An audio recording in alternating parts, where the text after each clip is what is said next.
What it is, everybody, we are back, Master Lee here on Context and Perspective. Hope y'all having a good Saturday. You know what I mean? Hope y'all being safe out there, staying positive.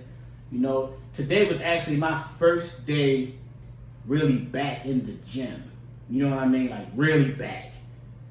I did a little bit of weights, you know what I mean? Some treadmills, some burpees, like really getting back. Damn near killed myself, but I'm back. Consistency. That's what I keep telling myself. You know what I'm saying? But let's dive into this, man. Deion Sanders. Shout out to my OG James Earl. I saw your tweets today. Some of this video was inspired by some of your tweets and some of your perspective today. I'm torn. Deion has me torn.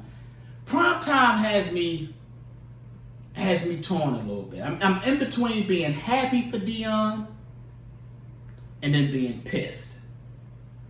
Happy, but I'm pissed. You know what I'm saying? Let's start happy side. I think everybody has been in a position or had a job where they felt like they were definitely making a difference. You know what I'm saying? Or had an impact on the job. You might have felt like that job was just right for you and everything. You know what I mean? And even though that job is just right, it's another job that's seeing the good work that you're doing for others. And they said, you know, we're going to add another zero. Maybe two. Maybe add 3 more zeros. You know what I mean? To your salary. We're going to give you a little bit more resources to get what you got to get done. We appreciate you over here too. You know what I'm saying? And even though you're in that position where it's like, damn, do I really want to leave? Should I really go?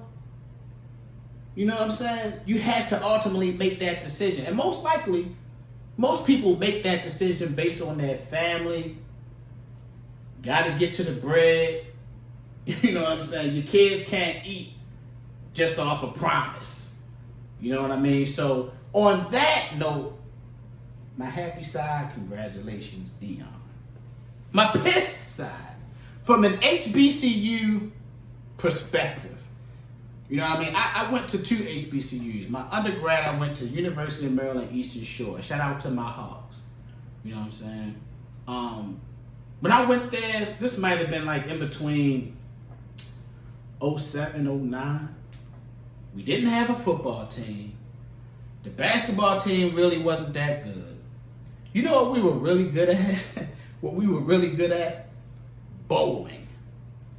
No disrespect to the bowling squad, because they was nice. I think they won like a national chip, came in second place. Like they was really nice. No disrespect. But when it comes to the main sports as far as basketball, football, the HBCUs really take a back seat to the bigger schools.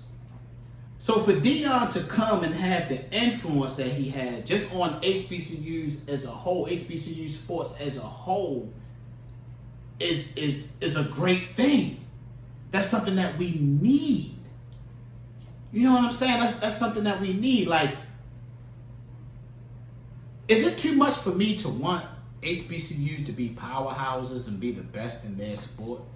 Because last time I checked, most of the great NFL players, NBA players, they are black. I know that, you know, and no disrespect to the foreigners that come over here that play, especially that hoop, because they good. Luka, I'm not saying Luka not nice. What I'm saying is the majority are black. But the schools that they go to, the colleges that they go to, aren't HBCUs. I said something like this on my Twitter not too long ago, maybe 2020. I'm going to put it in the video. Because it was saying that it was rumors about Bronny, LeBron's son, possibly going to an HBCU. And I tweeted and I pinned it. It's still pinned on my page to this day, about black players not actually being able to get the time back in the day. I know we all probably have seen Glory Road. If you haven't, go check it out. Texas Western whipped on Kentucky. And what Coach Rupp do? Next thing you know, he recruiting black players. You know what I'm saying? So from that history on to now, I just don't understand how it's so difficult for HBCUs to be great in our main sports, the basketball and the football. So for Deion to make such an impression, I mean, we're talking about Deion calling out NFL teams for not coming to the HBCU Pro Days. We're talking about him addressing the media of how HBCU players have great players and need the exposure. And it's making it to national media. We see it when it's on Skip and Shannon's show. We seeing it on ESPN. So for him to leave, that's my pissed part. You know what I'm saying? He was able to get players to Jackson State. And I didn't go to Jackson State, but it's an HBCU. That's all that matters. You know what I mean? It's an HBCU. That's all that matters.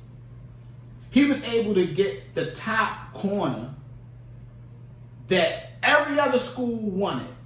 That's influence.